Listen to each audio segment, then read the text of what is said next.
আমরা আজকের ক্লাসটা শুরু করি। আমাদের আজকের ক্লাসের টপিক ছিল, আমরা আদর্শ গ্যাস শুরু করছিলাম, তাই না? আদর্শ গ্যাস ও গ্যাসের গতিতত্ত্ব।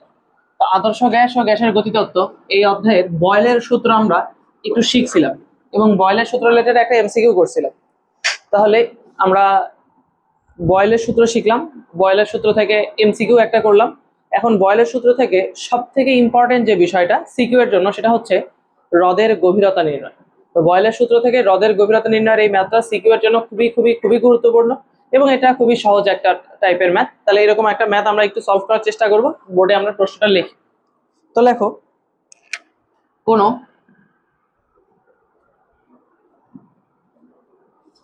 হ্রদের তলদেশ থেকে একটি বায়ু বুদবুদ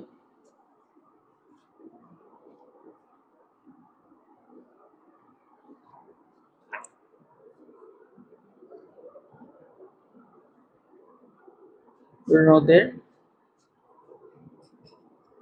পৃষ্ঠে উঠে আসায় এর আয়তন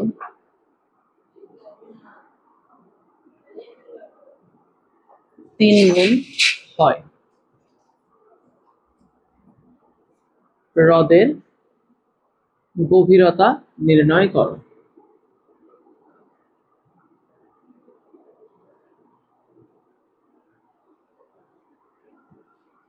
কোন একটা হ্রদ, হ্রদ কি জিনিস? হ্রদ হলো নদীর থেকে ছোট, তারপরে দিঘির থেকে একটু বড়। আমাদের দেশে কাপ্তাই হ্রদ আছে, কাপ্তাই হ্রদের ওখানে পানির উপরে বাঁধ দিয়ে পানি বিদ্যুৎ কেন্দ্র তৈরি করা হয়েছে, এটা আমরা অনেক সময় নাম শুনে থাকি, কাপ্তাই হ্রদ। তো এরকম একটা হ্রদ বলতে পারে, পুকুর বলতে পারে, নদী বলতে পারে, হিসাবটা একই রকম। তো বলা হচ্ছে একটা হ্রদের তলদেশ থেকে একটি বায়ু বুদবুদ হ্রদের পৃষ্ঠে উঠে আসায় এর আয়তন 3 গুণ হয়। হ্রদের গভীরতা কত? আপাত দৃষ্টিতে দেখে মনে হচ্ছে এই ম্যাথে কোনো ইনফরমেশনই নেই। আসলে যা যা প্রয়োজনীয় ইনফরমেশন সবই আছে, এটাকে আমরা ভালো মতো বোঝার চেষ্টা করি। তো ধরো, আমরা বোঝার সুবিধার জন্য হ্রদ নিয়ে এরকম একটা পাত্র আঁকলাম, ধরে নিলাম এটাই হ্রদ, এরকম পানি আছে এটার ভর্তি। হ্রদের ভিতরে আছে পানি। এখন তলদেশে এরকম একটা বায়ু বুদবুদ ছিল, নিচে তার আয়তন আমি ধরলাম V1, আর যত উপরে উঠবে, উপরে উঠার পরে আয়তনটা বড় হয়ে গেছে। বলতে হচ্ছে পৃষ্ঠে উঠে আসার পরে এর আয়তন 3 গুণ হয়। এর আগের দিন আমরা যখন ক্লাস করছিলাম, বা আগের ক্লাস যখন আমরা করছিলাম, বা একটু আগে যখন আমরা পড়াশোনা করতাম, তখন সেখানে আমরা দেখছিলাম হচ্ছে 3 গুণ বৃদ্ধি পায় আর 3 গুণ হয়, এই শব্দ দুটোর মধ্যে পার্থক্য আছে। 3 গুণ বৃদ্ধি পাওয়া মানে আসলে 4 গুণ হয়ে যাওয়া, আর এখানে কিন্তু বৃদ্ধির কথাটা বলে দেয়নি, শুধু বলছে 3 গুণ হয়। তাহলে উপরে উঠে আসার পরে এই বায়ু বুদবুদের আয়তন হবে নিচের আয়তন এর 3 গুণ। এখন একটু চিন্তা করে দেখো তো, আয়তনটা বেশি হয়ে গেছে মানে ওই বায়ু বুদবুদটা বড় হয়ে গেল। কেন বড় হয়ে গেল? স্বাভাবিকভাবেই দেখো, যখন সে পানির ভেতরে ছিল তখন পানি চারদিক থেকে তাকে একটা প্রেসার দিচ্ছিল, চাপ দিচ্ছিল। যখনই উপরে উঠে আসতেছে পানির ওই প্রেসারটা কিন্তু আর থাকতেছে না। উপরে যখন উঠে আসছে পানির ওই প্রেসার কি আছে? না, পানির ওই প্রেসারটা নাই। তাহলে বাইরে থেকে চাপ দিয়ে তাকে সংকুচিত করে রাখছিল, উপরে চলে আসার পরে এই বাহ্যিক চাপটা সরে গেছে, তাই সে প্রসারিত হয়ে গেছে। যত উপরে আসবে তত এই চাপটা কমতে থাকবে। আমরা 9-10-এ পড়ে আসছি, পানির যত গভীরে যাব বা তরলের যত গভীরে যাব চাপের পরিমাণ তত বেশি হবে। তাহলে এই যে নিচের দিকে পানির চাপটা বা তরলের চাপটা বেশি ছিল, উপরে আসার পরে চাপ কমে গেছে, জন্যই আমাদের কি হয়েছে? আয়তনটা বেড়ে গেছে। এখন দেখো, এই যে তলদেশে, তার মানে এই যে H মিটার গভীরতা, আমি ধরে নেব যে এই পুকুরের বা হ্রদের এর গভীরতা হচ্ছে H, আমি ধরে নিলাম। তাহলে H মিটার গভীরতায় এই যে পানির বুদবুদ বা বায়ুর বুদবুদটা ছিল, পানির বুদবুদ তো না, বায়ুর বুদবুদ, তো এই বুদবুদটা যে ছিল, এ কি পরিমাণ চাপ সহ্য করছে? পানির তলদেশে একটা বায়ু বুদবুদ কি পরিমাণ চাপ সহ্য করবে? আমরা 9-10-এ শিখছিলাম যে তরলের অভ্যন্তরে যে কোনো বিন্দুতে চাপ, যে কোনো বিন্দুতে চাপ P = H ρ g। তরলের অভ্যন্তরে যে কোনো বিন্দুতে চাপ হচ্ছে H ρ g। তাহলে নিচে ছিল চাপ কত? H ρ g। যখন উপরে চলে আসছে তখন কি এর উপরে পানির চাপটা আছে? কিন্তু পানির উপরে ভেসে উঠছে, তাহলে পানির এই চাপটা কি আছে? না, পানির এই চাপটা নাই। তাহলে আর কোনো চাপ কি আছে? চিন্তা করে দেখো তো, অন্য কোনো চাপ কি এখানে আছে? নিচে ছিল হচ্ছে H ρ g, উপরে তাহলে চাপ কত? উপরে যখন উঠে আসছে তখন তার চাপ কত হয়ে গেছে? একটু চিন্তা করে বলো তো, কত হয়ে গেছে? কত হয়ে গেছে? কে বলতে পারবো চাপ কত হতে পারে? নিচে তো পানির নিচে ছিল জন্য এইচ রোজি ছিল, উপরে কি পানি আছে? তাহলে এই চাপটা কি আছে? তাহলে চাপ কত? 0 মনে হচ্ছে, কিন্তু আসলে না। এই যে আমরা এখানে বসে আছি, আমরা কি কোনো রকম চাপ ফিল করতেছি বলতো? আমরা কোনো চাপ ফিল করতেছি? আসলে ফিল করতেছি বোঝা যাচ্ছে না। বায়ুমণ্ডল আমাদেরকে সার্বক্ষণিকভাবে কিন্তু চাপ দিচ্ছে। এই যে চারপাশের বাতাস, এই বাতাস সার্বক্ষণিকভাবে আমাদেরকে কি করে? চাপ প্রয়োগ করে। এই চাপটা যদি প্রয়োগ না করতো, এই যে আমাদের বডির ভিতরে ব্লাড আছে না, রক্তচাপ হয় না, আমরা বায়োলজিতে পড়ে থাকি রক্তচাপ, এই রক্তচাপের কারণে নাক দিয়ে, মুখ দিয়ে, কান দিয়ে এগুলোতে রক্ত বের হয়ে আসতো। ভিতরে ব্লাড প্রেশার আছে না, চাপ ইয়ার বৈশিষ্ট্যটা কি? পদার্থের বা ইয়ার ফ্লুইডের বৈশিষ্ট্য হচ্ছে বেশি চাপের স্থান থেকে কম চাপের স্থানের দিকে চলে যাবে। তাহলে বডির ভেতরে যে ব্লাডের প্রেশার, এই প্রেশারটা সবসময় আছে। আর বাইরে যদি কোনো চাপ না থাকতো, তাহলে যে কান দিয়ে, নাক দিয়ে, মুখ দিয়ে দিক দিয়ে কি হয়ে যেত? রক্তটা বের হয়ে আসতো, কারণ ভিতরে চাপ বেশি, বাইরে চাপটা কম। কিন্তু আসলে কি হয়, বায়ুমণ্ডল সার্বক্ষণিকভাবে আমাদের উপর একটা চাপ প্রয়োগ করে। এই দুটা চাপ যখন ব্যালেন্স হয়ে যায়, তখন আসলে বডি থেকে ব্লাড বের হয়ে আসে না। মানে বাইরে থেকে প্রয়োগ করা চাপ এবং বডির ভেতরে থাকা ব্লাডের প্রেশার যেটা যখন সেম থাকে, তখন কিন্তু আর বের হয়ে আসে না। তাহলে আমাদের চারপাশে সার্বক্ষণিকভাবে কি আছে বলতো? চাপ আছে। কিসের চাপ এটা? বায়ুমণ্ডলের চাপ। আচ্ছা, তোমরা এটার সাথে অ্যাডিশনাল একটা কথা বলি। ওই কখনো খেয়াল করছো, বিভিন্ন মুভি টুভিতে দেখা যায় যত উপরের দিকে ওঠে নাক মুখ দিয়ে রক্ত বের হয়ে আসে। ভূপৃষ্ঠ থেকে যত উপরে ওঠে, ধরো পাহাড়ের চূড়ায় উঠলে বা হচ্ছে স্পেসের দিকে গেলে, যদি হেলমেট ছাড়া থাকে, মানে মাস্ক ছাড়া থাকে, তাহলে নাক মুখ দিয়ে রক্ত বের হয়ে আসতে পারে। তার কারণ কি? ভূপৃষ্ঠ থেকে যত উপরে উঠবা, বায়ুমণ্ডলের চাপ কিন্তু তত কমে, মানে বাতাসের পরিমাণ তত কমে। তো বায়ুমণ্ডলের চাপ যখন কমবে, বডির ব্লাড প্রেশার তো আর কমে না। বডির ব্লাড প্রেশারটা বেশি থাকে, বায়ুমণ্ডলের চাপটা কম থাকে, তখন যায় কি হয়? তখন আমাদের এই যে নাক মুখ দিয়ে রক্তটা বের হইতে শুরু করে। এই জন্য মাস্ক পরা হয়, স্পেসিক্যালি মাস্ক টাস্ক পরে আর কি, বাতাস থাকে। তাহলে উপরের দিকে কি চাপ আছে বলতো? বায়ুমণ্ডলের চাপ। আমরা কতদিন পড়ছিলাম? এক বায়ুমণ্ডলের চাপ মানে হচ্ছে 101/325 প্যাসকেল। এই চাপটা সার্বক্ষণিকভাবে বাতাস আমাদের উপর দিচ্ছে। তাহলে নিচে চাপ ছিল কত? এইচ রোজি, উপরে চাপ ছিল হচ্ছে 101/325 প্যাসকেল। তাহলে এখন দেখো, এই টাইপের ম্যাথে যদিও বলে দেওয়া নাই টেম্পারেচার কনস্ট্যান্ট, কিন্তু আমাদের ধরে নিতে হবে যে এখানে আসলে টেম্পারেচারটা কনস্ট্যান্ট থাকে, মানে তাপমাত্রা ধ্রুব থাকে। তাপমাত্রা ধ্রুব থাকলে বয়েলের সূত্র মেনে চলবে। তো বয়েলের সূত্র যদি মেনে চলে, আমরা জানি সূত্রটা কি? অবশ্যই ধরে নিবা যে ধরি হ্রদের গভীরতা এইচ, তাহলে আমরা জানি P1 V1 equals to P2 V2। তো এখন দেখো P1টা কত, আগেই লেখা না। P1টা হচ্ছে H rho g into V1 equals to P2 কত? 101/325 ইন্টু V2 কত? 3V1। V1 কাটা। দেখো তো এখান থেকে অতি সহজে এইচ এর মানটা বের করা যাবে না, ডিভাইডেড বাই রো জি, বের করে ফেলা যাবে না। কিন্তু এখানে একটা ভুল হয়েছে, এই ম্যাথে একটা ভুল হয়েছে। বলো তো কি ভুল হয়েছে?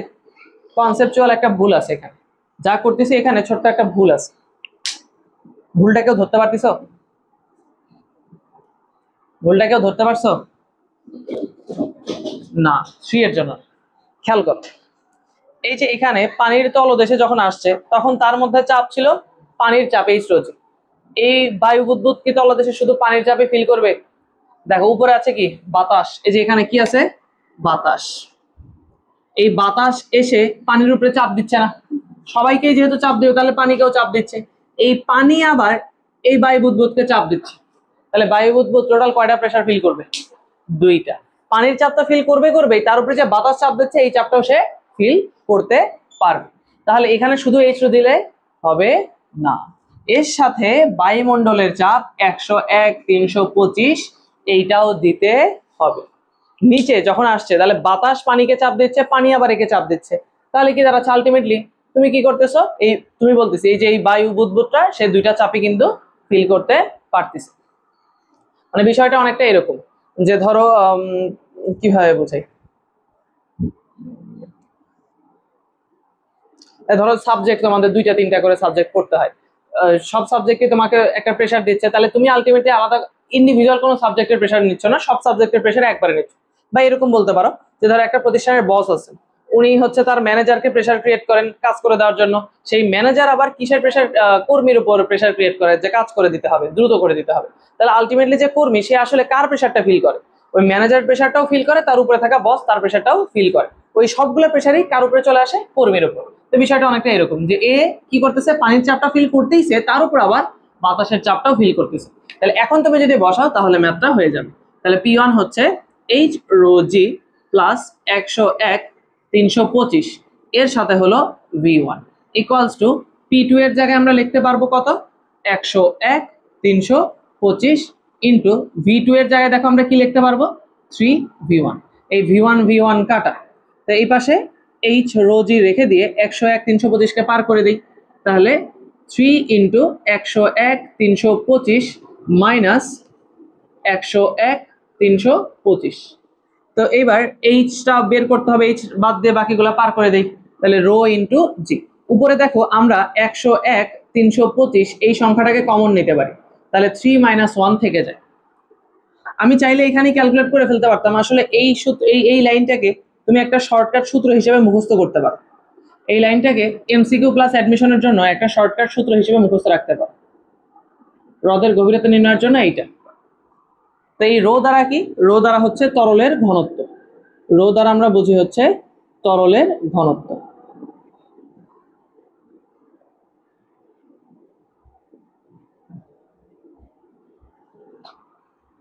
তো এখানে যেহেতু পানির ঘনত্ব কত 1000, যদি সমুদ্রের পানি হইতো তাহলে কিন্তু আর 1000 হইতো না। সমুদ্রের পানির ঘনত্ব কিন্তু আর একটু বেশি, লবণ যেহেতু থাকে, পানির ভিতরে লবণ থাকে, তাহলে তার ঘনত্ব হয়ে যাইতে পারে ধরো 1015 থেকে আসলে 35-এর মধ্যে ভ্যারি করে, প্রশ্ন দেওয়া থাকলে খুবই ভালো, তাহলে 20-25 ধরে নেওয়া যায়, সমস্যা হয় না, কারণ সব জায়গায় লবণের পরিমাণ সমান না। তাহলে দেখো এখান থেকে আমরা একটু মানটা বসাই, 101 325 গুণন 3 মাইনাস, ও ভালো কথা, এটা সূত্র করবা না, সূত্র মুখস্থ করবা যে এইটা n-1, সবসময় যে 3 হবে এমন তো না, এটা না, সবসময় যে 3 হবে এমন কথা না। ওই 3 সংখ্যাটা আসছে কই থেকে দেখো তো, 3 গুণ থেকে, ওই যে আয়তন 3 গুণ হয়ে গেছে না, তাহলে n এর পরিচয় সবসময় কি আয়তন 3 গুণ হবে এমন কোনো কথা আছে না, 2 গুণ হতে পারে, 2.5 গুণ হতে পারে, তাহলে n দ্বারা কি বোঝাচ্ছে আয়তন কত গুণ হচ্ছে সেইটা।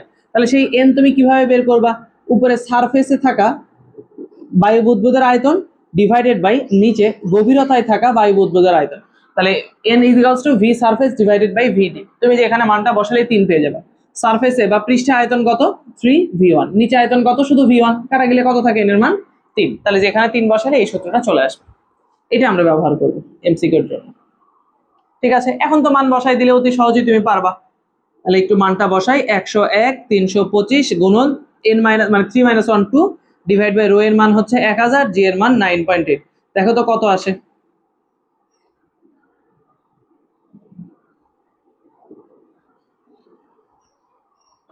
(20.67) 8 লেখা যায়, যায় 68 মিটার। তাহলে দেখো এই যে ম্যাথটা খুব কিন্তু কঠিন না, 1 লাইন 2 লাইন 3 লাইন 4 লাইনে ম্যাথটা শেষ। ঠিক আছে, খুবই সহজ একটা ম্যাথ কিন্তু কনসেপচুয়াল।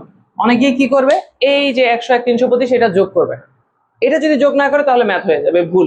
তো খেয়াল করবা মাঝে মাঝে প্রশ্নে বায়ুমণ্ডলীয় চাপ লেখা থাকে 10⁵ প্যাসকেল, বায়ুমণ্ডলীয় চাপ যদি কোনো কিছু উল্লেখ করা না থাকে তাহলে তুমি এটা বসাবা, এটা সবথেকে অ্যাকুরেট সংখ্যা, যদি কোনো কিছু উল্লেখ করা থাকে তাহলে সেটাই বসাতে হবে। এই ম্যাথটা আশা করি আমরা বুঝতে পারছি। তাহলে এই জাতীয় আর একটা ম্যাথ, সবসময় আয়তন দেয়া থাকবে তো এমন কথা না, এরকমও দেয়া থাকে, ধরো কোনো বেলুন, হ্রদ না লেখে পুকুর লেখে, পুকুরের তলদেশ থেকে পৃষ্ঠে উঠে আসায় এর ব্যাসার্ধ, আবারও ধরো 3 গুণ ধরলাম, 3 গুণ হয়, ওই পুকুরের গভীরতা কত?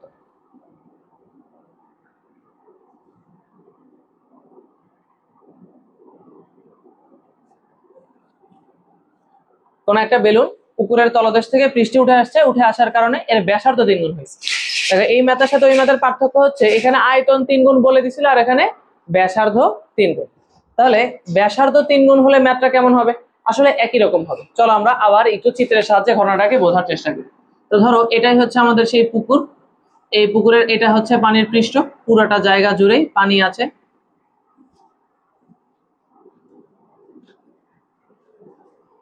এই যে এইখানে একটা বেলুন ছিল, নিচে তার ব্যাসার্ধ ধরলাম r1, উপরে তার ব্যাসার্ধ একটু বেশি হয়ে গেছে, উপরে যাওয়ার পরে তার ব্যাসার্ধ হয়ে গেছে r2 সমান সমান 3r1, তাহলে ব্যাসার্ধ 3 গুণ হয়ে গেছে।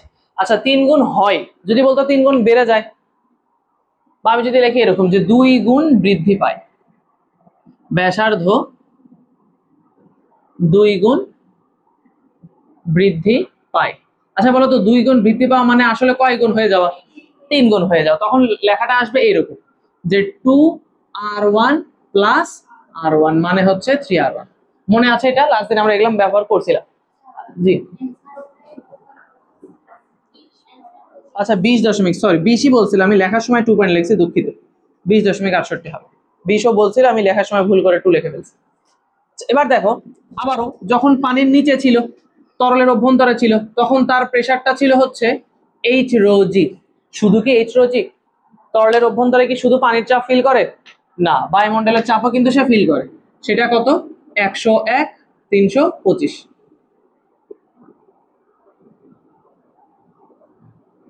H rho g plus 101/325। আর উপরে যখন সে উপরে ছিল তখন তার মধ্যে শুধুমাত্র কোন চাপ? বায়ুমণ্ডলের চাপ 101/325 প্যাসকেল। এটা হচ্ছে শুধুমাত্র উপরে বায়ুমণ্ডলের চাপ। উপরে কিন্তু আর কোনো চাপ সে ফিল করতে পারতেছে না। এবার দেখো আগের বারের মতোই আমি বয়েলের সূত্রতে করার চেষ্টা করি। প্রশ্নে যেহেতু টেম্পারেচারের কথা উল্লেখ করা নাই, এগুলাতে আসলে ধরে নিতে হয় যে টেম্পারেচার কনস্ট্যান্ট আছে, তাছাড়া করা সম্ভব। আর যদি প্রশ্নের টেম্পারেচার উল্লেখ করা থাকে তখন আসলে এই বয়েলের সূত্র দিয়ে করা হয় না, তখন এই তিনটা গ্যাস সূত্রের কম্বিনেশন, আদর্শ গ্যাসের সমীকরণ PV/T ওটা দিয়ে করতে হয়। তো ওটা পরে দেখা যাবে। আপাতত টেম্পারেচার যেহেতু নাই, তাহলে আমরা কিভাবে করব?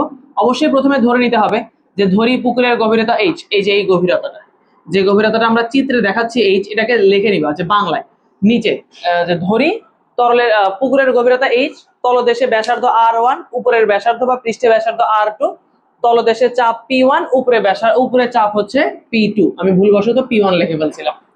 তো দেখো এখন আমরা বয়েলের সূত্র অনুসারে কি জানি? আমরা জানি P1 V1 equals to P2 V2। এই যে দেখো V1 মানে আয়তন, এখানে তো আয়তন দেয়া নেই। আয়তন কি দেয়া আছে? আগের বার আয়তন ছিল।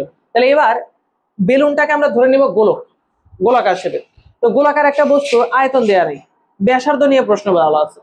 তাহলে আয়তন দেয়া নাই, ব্যাসার্ধ নিয়ে প্রশ্ন বলা আছে, তাহলে আয়তনটা বের করে নিতে হবে। তুমি চাইলে আলাদা করে নিতে পারো, আর চাইলে এখানেও আমার মতো করে নিতে পারো। V ইকুয়ালস টু কি লেখা যায়? আয়তন নির্ণয়ের সূত্র কি? 4/3 পাই r কিউব। এই পাশেও P2 ইন্টু 4/3 পাই r2 এর উপর কিউব। দেখো 4/3 পাই এগুলা কাটা। এখন দেখো একটু P1 আমরা লিখি। P1 এর মানটা আচ্ছা পরের লাইনে লিখবনি, গুণন R1 cube, R1 cube equals to P2 into R2 এর মানটা কত? R2 এর মান হচ্ছে 3R1 তার উপর কিউব। তাহলে এখান থেকে P1 এর মানটা কত?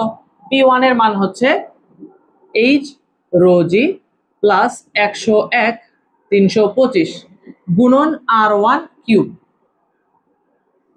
এই পাশে P2 এর জায়গায় আমরা লিখতে পারবো শুধুমাত্র 101/325 গুণন 3 এর উপরে কিউব করলে 27 ইন্টু R1 এর উপর কিউব। দেখো এই R1 কিউব কাটা। তাহলে এখান থেকে আমরা H রো জি সমান সমান কি লিখতে পারি? 27 গুণন 101/325 মাইনাস 101/325। H এর সাথে রো আর জি ছিল গুণ অবস্থায়, ও পাশে চলে গেলে হয়ে যাবে ভাগ। তাহলে H ইকুয়ালস টু, আমরা যদি 101/325 কমন নিয়ে ফেলি, ওই 27 minus 1 divided by rho g, rho এর মান হচ্ছে 1000। আচ্ছা আমি আপাতত রো জি লিখি, পরের লাইনে মান বসানো দেখাই। 101/325 গুণন 26 ডিভাইডেড বাই 1000 গুণন 9.8। তুমি চাইলে ক্যালকুলেশন আরো আগে শেষ করতে পারো, কোনো সমস্যা নাই। 268.82 মিটার। আচ্ছা তাহলে এটা হচ্ছে আমাদের গভীরতা। এখন দেখো যে আগের যে শর্টকাট সূত্র আমরা লিখে দিলাম তরলের অভ্যন্তরে তরলের গভীরতা নির্ণয়, এটা কি এখানে অ্যাপ্লাই করা যাবে? দেখি তো যায় কিনা। এমসিকিউ এর ওই ট্রিক্সটা দিয়ে এটা করা যায় কিনা। এমসিকিউ এর ট্রিক্সটা আমাদেরকে কি বলছিল? H equals to 101/325 into n-1 divided by হচ্ছে rho into g, rho g. এখন এই n এর মানটা কত? n এর মান তো এবার n এর মান কি এবার 3 না, n মানে হচ্ছে সারফেসে আয়তন ডিভাইডেড বাই গভীরতায় আয়তন। তাহলে সেই n এর মানটা একটু বের করার চেষ্টা করি।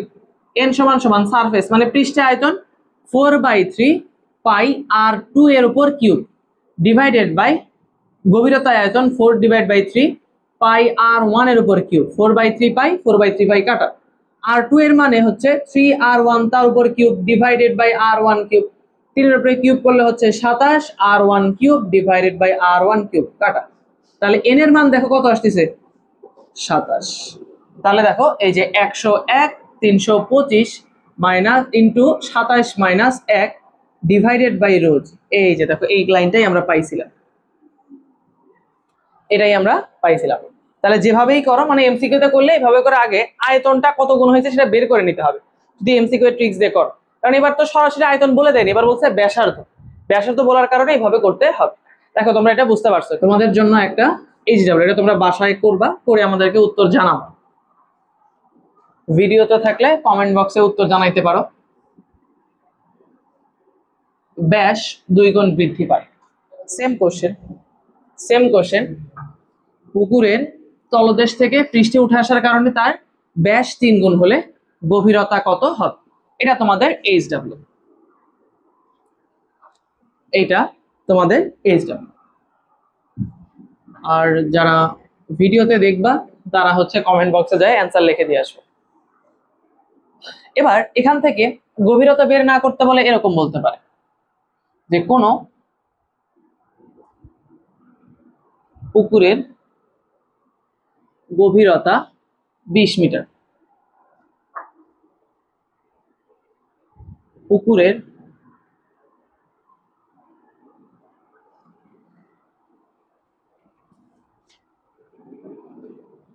তলদেশ থেকে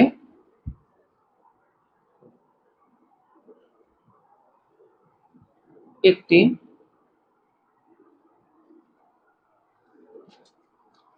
5 লিটার আয়তনের বেলুন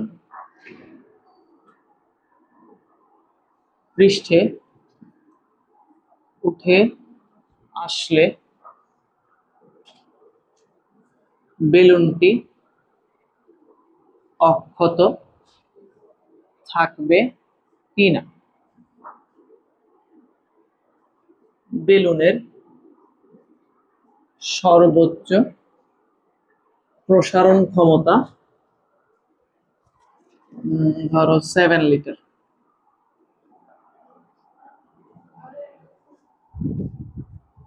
বেলুনের সর্বোচ্চ প্রসারণ ক্ষমতা হচ্ছে 7 লিটার। বলতো এখানে লিটার কিসের একক? আয়তনের একক।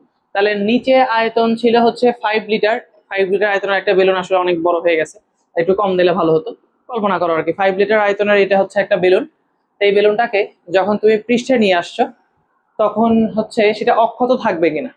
বলা হয়েছে বেলুনের সর্বোচ্চ প্রসারণ ক্ষমতা 7 লিটার। বলতে হবে এখানে কি বের করলে বোঝা যায় যে অক্ষত থাকবে কিনা, কি বের করলে বোঝা যাবে, একটু চিন্তা করে বলো তো। আয়তন বের করতে হবে, হ্যাঁ, উপরে আসার পরে এই বেলুনের আয়তন কত এটা বের করতে হবে। পৃষ্ঠে উঠে আসার পরে এর আয়তন যদি 7 লিটারের থেকে বেশি হয়ে যায় তাহলে কি অক্ষত থাকবে? ফেটে যাবে। বেলুন সর্বোচ্চ কত পর্যন্ত প্রসারিত হইতে পারে? 7 লিটার পর্যন্ত। যদি এর আয়তন 7 লিটারের থেকেও বেশি হয়ে যায় তাহলে কি আর অক্ষত থাকবে? না, তখন কিন্তু সে ফেটে যাবে। তাহলে এইটাও তোমাদের এইচডব্লিউ। তোমরা এটাতে কি বের করতে হবে এটা অলরেডি বুঝে ফেলছো। এখানে বের করতে হবে আসলে হচ্ছে V2, উপরে আসার পরে তার আয়তন কত হয় সেইটা বের করে ফেলতে হবে। নিচের আয়তনটা কত দেখো তো, নিচে তার আয়তন হচ্ছে 5 লিটার আর উপরের আয়তনটা দেয়া নেই। লিটারকে চাইলে তুমি মিটার কিউবে কনভার্ট করতে পারো, তবে এই মাত্রা আসলে প্রয়োজন হবে না। কেন প্রয়োজন হবে না একটু বলি। দেখো তুমি যখন সূত্র অ্যাপ্লাই করবা P1 V1 equals to P2 V2, তাহলে তুমি তো বের করবা V2, তাহলে P1 V1 divide by P2। এই P1 P2 এই দুটারই একক কেটে যাবে, আমি রাশি কেটে দিচ্ছি, রাশি আসলে কাটে না, একক গুলা কাটবে। তাহলে V2 তুমি যদি V1 কে লিটারে বসাও V2 এর এককও লিটার পাবা, V1 কে যদি মিটার কিউবে বসাও তাহলে V2 এর এককও মিটার কিউব পাবা। যেহেতু আমাদের প্রসারণ ক্ষমতা লিটারে দেয়া আছে তাহলে তুমি চাইলে এটাকে কিসে কনভার্ট করে নিতে পারবা, এটাকে মিটার কিউবে করতে পারবো, অথবা তুমি চাইলে লিটারকে লিটারও রাখতে পারো, কোনো সমস্যা নেই, যে কোনো একটা করলেই হবে। তো আশা করি তোমরা হচ্ছে এটা সমাধান করতে পারবা। আচ্ছা, এরকম আর একটা কোশ্চেন যদি তোমাদেরকে দেওয়া হয়, তো ধরো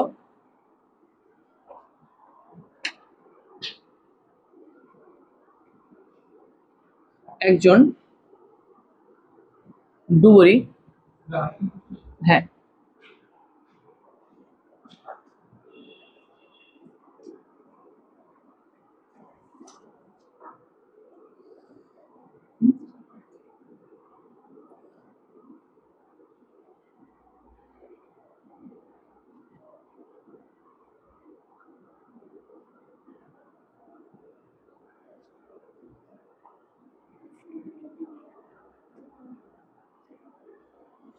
একজন ডুবুরি সর্বোচ্চ 20 মিটার গভীরতা পর্যন্ত উদ্ধার কার্য নিরাপদে পরিচালনা করতে পারে।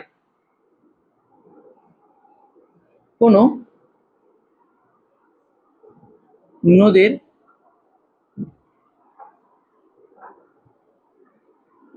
তলদেশ থেকে একটি বায়ু বুদবুদ পৃষ্ঠে উঠে আসায় আয়তন 3 গুণ বৃদ্ধি পায়। ওই নদীর তলদেশে ডুবুরি নিরাপদে উদ্ধার কার্য পরিচালনা করতে পারবেন কি না। একজন ডুবুরি সে সর্বোচ্চ 20 মিটার গভীরতা পর্যন্ত নিরাপদে উদ্ধার কার্য পরিচালনা করতে পারে। কোন একটা নদীর তলদেশ থেকে একটা বায়ু বুদবুদ পৃষ্ঠে উঠে আসার কারণে তার আয়তন 3 গুণ বৃদ্ধি পাইছে। তো বলছে হচ্ছে নদীর তলদেশে ডুবুরি নিরাপদে উদ্ধার কার্য পরিচালনা করতে পারবেন কি না। তাহলে কি বের করলে বোঝা যাবে বলতো যে উদ্ধার কার্য নিরাপদে পরিচালনা করতে পারবেন কিনা? এইচ, গভীরতা বের করতে হবে। গুড, এইচ বের করবো যে নদীর তলদেশটা কতটুকু, নদীর এই গভীরতাটা কতটুকু, এটাকে আমরা চেক করবো। নদীর গভীরতা কতটুকু এটা চেক করবো। যদি দেখি নদীর গভীরতা 20-এর থেকেও বেশি, তাহলে অত নিচে তার ডুবুরি যাইতে পারবে না। যদি দেখি 20-এর থেকে কম, হ্যাঁ সে নিরাপদে উদ্ধার কার্য পরিচালনা করতে পারবে। ঠিক আছে, তাহলে এটাতে আমরা এইচ বের করবো, এটাতে V2 বের করবো। আশা করি এই বয়েলের সূত্র থেকে এই অংশ হ্রদের গভীরতা বা এই নিরাপদে উদ্ধার কার্য পরিচালনা করা, বেলুনের আয়তন কতটুকু প্রসারিত হবে বা বৃদ্ধি পাবে, এই জিনিসগুলো আশা করি পারবো। তো আজকের ক্লাস আমাদের এই পর্যন্তই, ইনশাআল্লাহ সামনের ক্লাসে দেখা হবে। ধন্যবাদ।